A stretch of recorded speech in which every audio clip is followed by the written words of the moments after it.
Hello everyone, I am back with part 2 of the ATV lighting upgrade to LEDs, and it's been a while since I made the previous video. I was hoping to get done right away in one shot, but it turned out that like I said, I wasn't happy with the pod lights that I was using for the handlebars.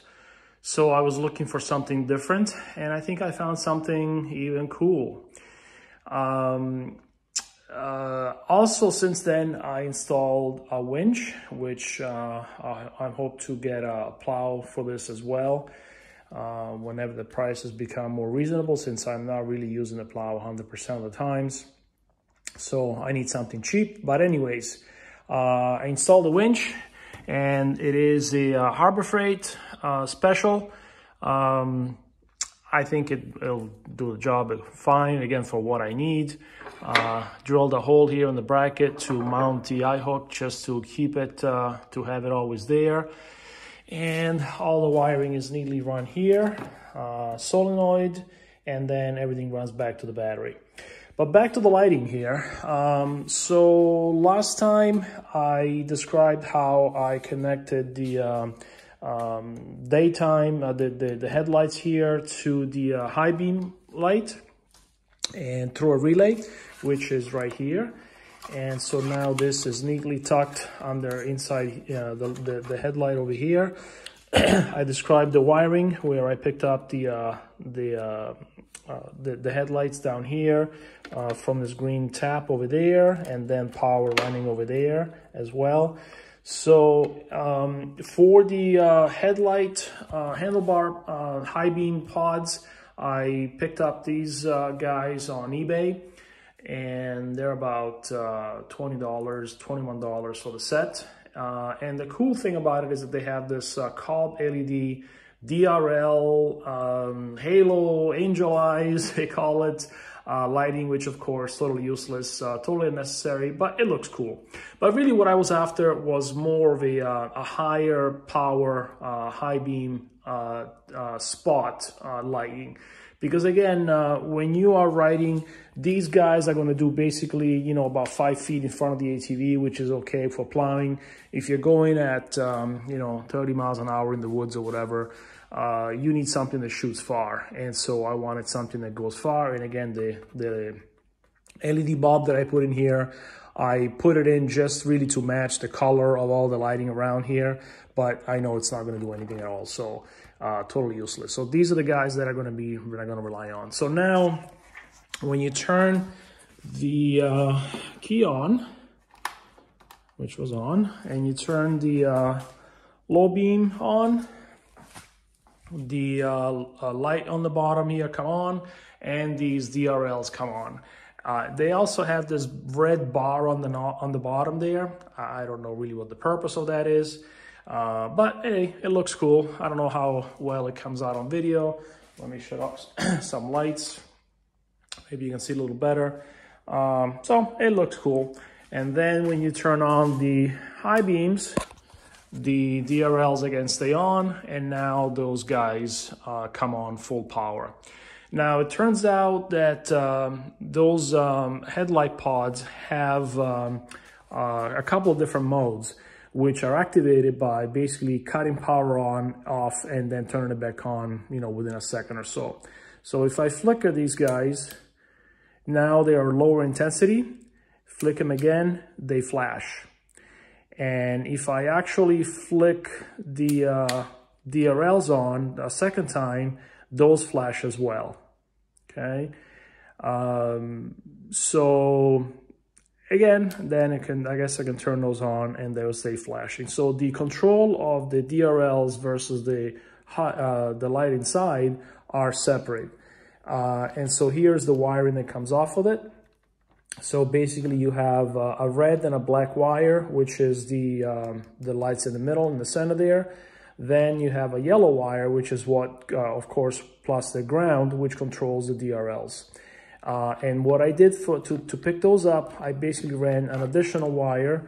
You can see here it goes to both the yellow lights, and then it goes down to this red wire, and it goes down here again. So I made a little Y pigtail so that I picked up the power from the headlights down below right here. So basically the DRLs are always on when these guys are on, and then the high beams only go on when this guy goes on, which is activated by that relay. Now you'll notice that there is an extra wire, white wire here, and that's actually, again, another cool feature, which I didn't, these things were not really described very well in the ad, in terms of all these flashing modes and all that, so it was kind of a surprise. But one thing that I found also is that it has a USB connector, okay? So it's got a little USB connector in the back, and so each one has its own. And hey, that's cool because and that's what powers the white wire, by the way, powers that USB connector there. So it can be used as a charging port, obviously, to charge your cell phone or a Bluetooth speaker. If you're working in the woods and you want to have a Bluetooth speaker, you can plug it in there. So that was a cool add-on. So this is the configuration here. I am going to, by the way, the winch has, as you know, the remote pickup for the wired remote, and I made it come out here. I was gonna, you know, most people drill a hole right here and mount it there. I don't want to take it that far just yet. Like I said, this is not something that I use every day, so for now I'm just gonna leave it hanging out over here. There is, once this is closed, there's plenty of room for that wire to come through, so I'll just leave it hanging out there for a little while and see what happens. So anyways, this is the setup. Oh, by the way, I 3D printed these brackets. Let's see if I can turn the light back on. Shine a light over here. So I made these brackets right here with my 3D printer, and basically it's got a little clamp and it goes out over here, and then this one is rounded. So this was version 2. That was the first one I made, which is square. I can print that again. I print this 100% fill, so it takes about 4 hours to print this little bracket. So I'm gonna leave that one alone for now. Maybe if it breaks, I'll print it again. Obviously print in the new style. But that's what kind of the setup is gonna look like. And I also, by the way, found out why a lot of people complain about these brackets over here, which is true. Once this the light is in place, it's hard to get to that bolt down there to adjust the light. But I also realized that this bumper over here is at an angle down like that.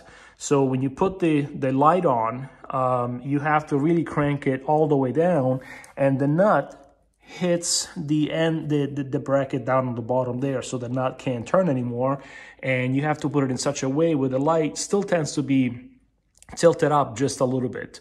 So what I did is I 3D printed these shims that just fit under the original bracket, and they raise the front of the bracket essentially, allowing me to have some a degree of freedom here and be able to rotate this light up or down. So right now this one actually looks like it's tilted up a little bit too much. I should adjust it, and I think that this one I did it okay right now. Yeah, this one looks pretty, you know, straight down to the ground, 90 degrees to respect to the ground. So I am going to close all this up and show you what it looks like. One thing I forgot to mention is the white wire. Again, that's for the USB connector on these light pods. That one needs constant 12 volts, obviously. So I picked this up from the cigarette lighter.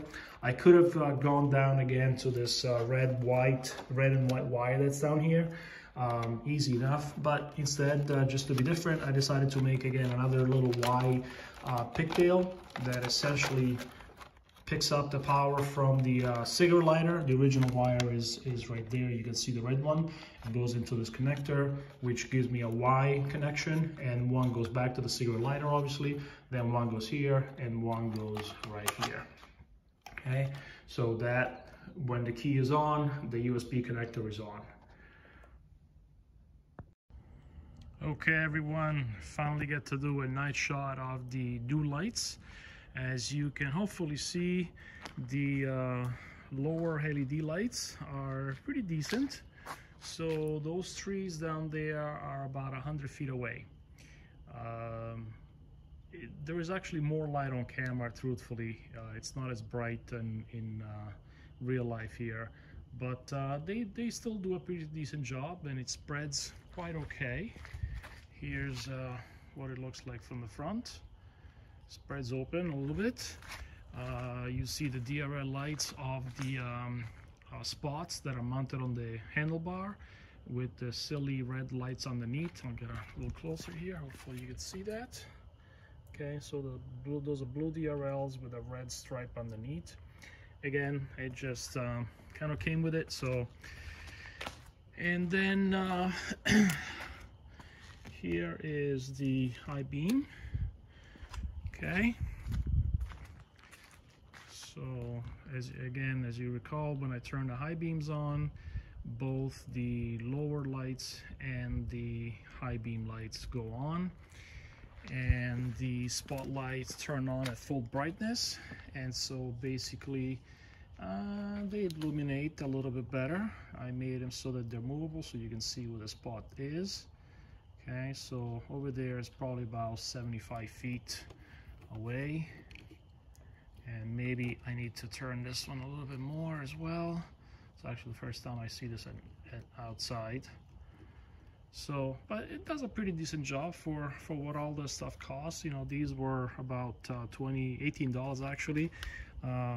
These were also around $18 as well. So for just under $40, definitely better than the stock lights. And then, as I described before, when you flick power on these DRLs, as you can see, the DRLs are now blinking. If I turn them on and off again, they go steady again, and they stay on. And actually, the spotlights have a lower power mode as well, if I was able to time it just right. So it's not ideal for that purpose, because depending on how they get power, the high beams tend to be lower power, and the DRLs start flickering. So you kind of have to time it right. But so again, for what they cost, it was fine. It's just more of a novelty than anything else. Really, what I was after is a double spotlight in the center. So overall, it looks pretty cool. Probably can't see a damn thing, but it's fine.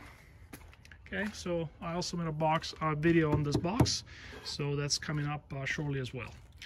All right, so this is what it looks like, and it was fun to do, not too expensive, and hopefully you enjoyed it, and good luck on yours. Bye.